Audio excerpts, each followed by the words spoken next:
dawn broke softly over Muiruri, casting long, golden fingers over the hills.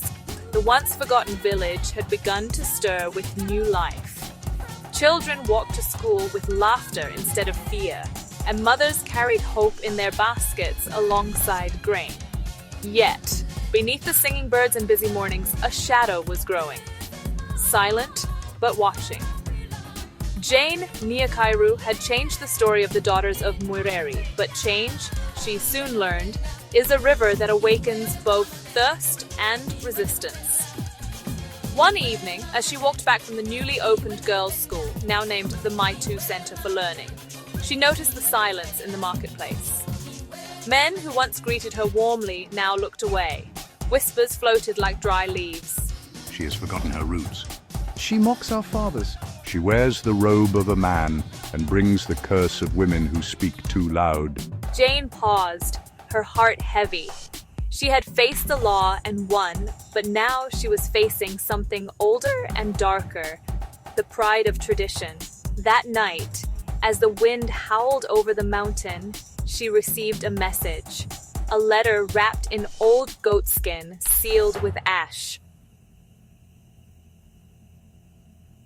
Return to silence, or the drum will call again. She sat by her candle, reading it over and over.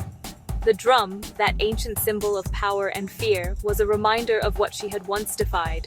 In the old days, the drum summoned the village to witness judgment, and those who defied the council's command often vanished into the forest, never to return.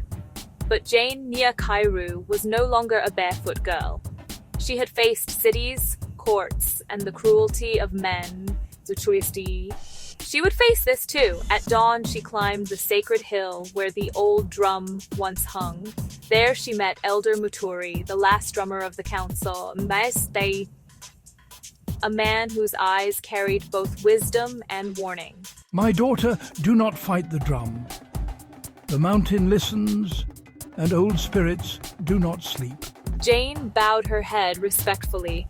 Then let the mountain listen to truth. I will not be silent where girls are bound by fear.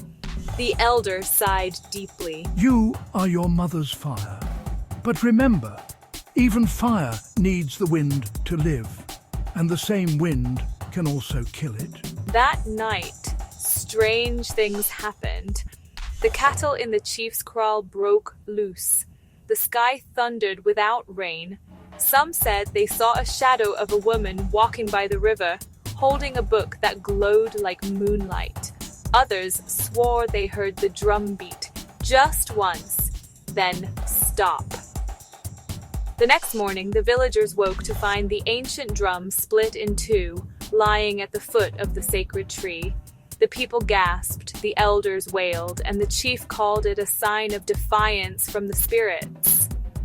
But Jane Nyakairu stood before the broken drum with calm eyes.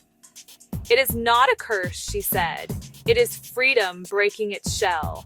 From that day, the winds of Muireri carried a new song, not of fear, but of awakening. The girls no longer whispered, they sang loudly.